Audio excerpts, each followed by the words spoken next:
નમસ્કાર મિત્રો, સ્વાગત છે આપ સૌનું અમારી યુટ્યુબ ચેનલમાં। તો હાલ મિત્રો હવામાન વિભાગે કરી ભારેથી અતિભારે વરસાદની આગાહી। અને મિત્રો આજે ક્યાં ક્યાં પડશે ભારેથી અતિભારે વરસાદ।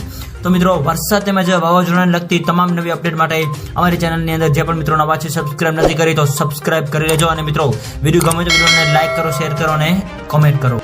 તો હાલ મિત્રો નવરાત્રિને વરસાદને લઈને સૌથી મોટી અપડેટ। અને મિત્રો આગામી 12 થી 24 કલાકની અંદર આ વિસ્તારોની અંદર પડશે વરસાદ। તો મિત્રો હવે આપણે જો વાત કરીએ વરસાદની તો ચોમાસું હવે ધીમે ધીમે વિદાય લઈ રહ્યું છે। એવામાં હજુ પણ મિત્રો અમુક દિવસોની અંદર અમુક વિસ્તારોમાં વરસાદની આગાહી વ્યક્ત કરવામાં આવી રહી છે। તો હાલ મિત્રો આગામી 24 થી 48 કલાકની અંદર મિત્રો ભારેથી અતિભારે વરસાદની આગાહી વ્યક્ત કરવામાં આવી રહી છે। તો હાલ મિત્રો હવામાનની સૌથી મોટી આગાહી અનુસાર આગામી 3 દિવસ રાજ્યની અંદર ભારેથી અતિભારે વરસાદની આગાહી વ્યક્ત કરવામાં આવી રહી છે। આ ઉપરાંત મિત્રો અરબી સમુદ્રની અંદર તેમજ બંગાળની ખાડીની અંદર મિત્રો નવી લો પ્રેશર સિસ્ટમ પણ બનવા જઈ રહી છે, જેની મિત્રો સંપૂર્ણ નવી અપડેટ જેને આપતી જશે એમાં અમે તમને જણાવતા રહીશું। તો મિત્રો વિડીયો ગમે તો વિડીયોને લાઈક કરો, શેર કરો અને સબસ્ક્રાઇબ કરો તેમજ આવો સાથ અને સહકાર આપતા રહો। તો મિત્રો આપ સૌનો ખૂબ ખૂબ આભાર।